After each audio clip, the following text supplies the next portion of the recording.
A doutrina do livro do Apocalipse, capítulo 15, parte 3, dia 6 de outubro de 2025. Alguém pode aceitar a Bíblia como a palavra de Deus e concordar com tudo o que ela ensina e ainda estar em seus pecados. Ele pode crer que o pecado é uma transgressão da lei de Deus, que o Senhor Jesus é o único Salvador dos pecadores e até mesmo estar intelectualmente convencido de que sem santidade nenhum homem verá o Senhor, e ainda assim ser inteiramente ignorante de Deus para qualquer bom propósito, até que o milagre da graça seja operado dentro deles.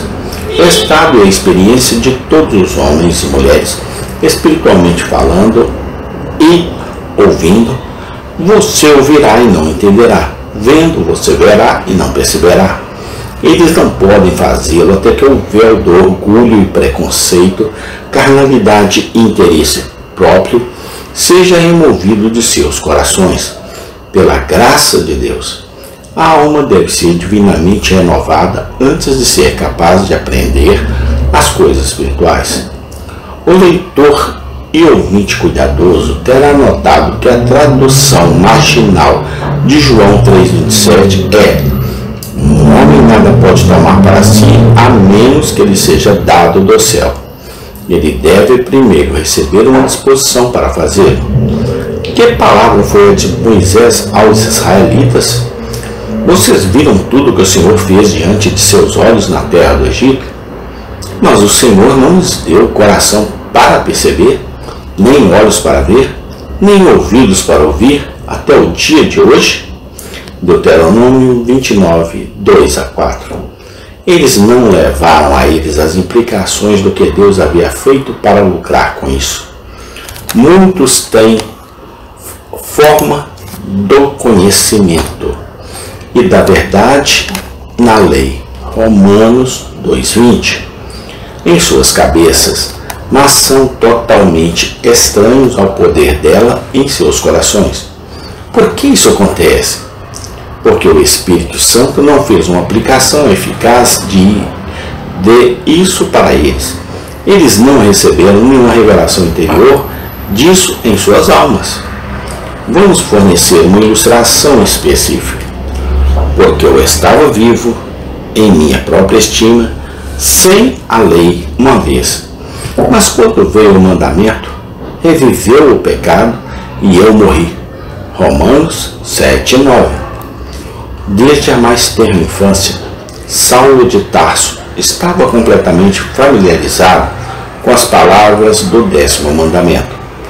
Mas até a hora de sua vivificação espiritual, ele nunca havia pesquisado dentro de si e picado no coração. Atos 2:37. Até então, aquele hebreu dos hebreus se orgulhava de sua ortodoxia, pois não tivesse sido criado aos pés de Gamaliel, ensinado de acordo com a maneira perfeita da lei dos pais, e fosse zeloso para com Deus. Atos 22:3.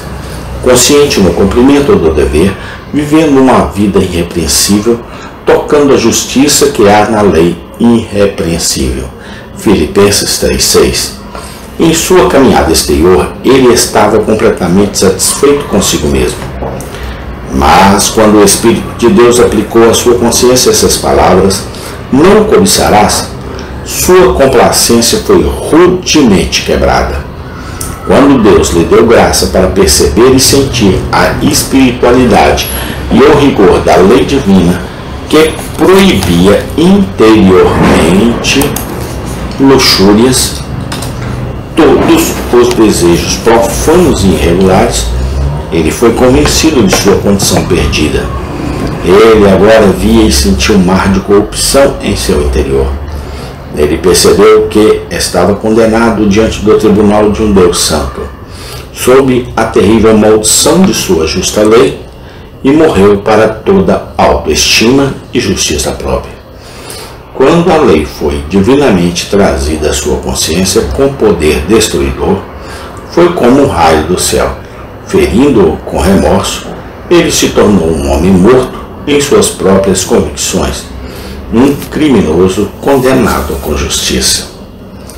Você, meu leitor e ouvinte, já experimentou que a palavra de Deus é rápida e poderosa e mais afiada do que qualquer espada de dois gumes, penetrando até a divisão da alma e do espírito? Você descobriu que é um discernimento dos pensamentos e intenções do coração? Hebreus 4:12. Do seu coração. Você não tem meramente pela leitura dele, nem pela audição dele? Essas palavras devem ser aplicadas por uma mão todo-poderosa antes de cortar uma alma viva.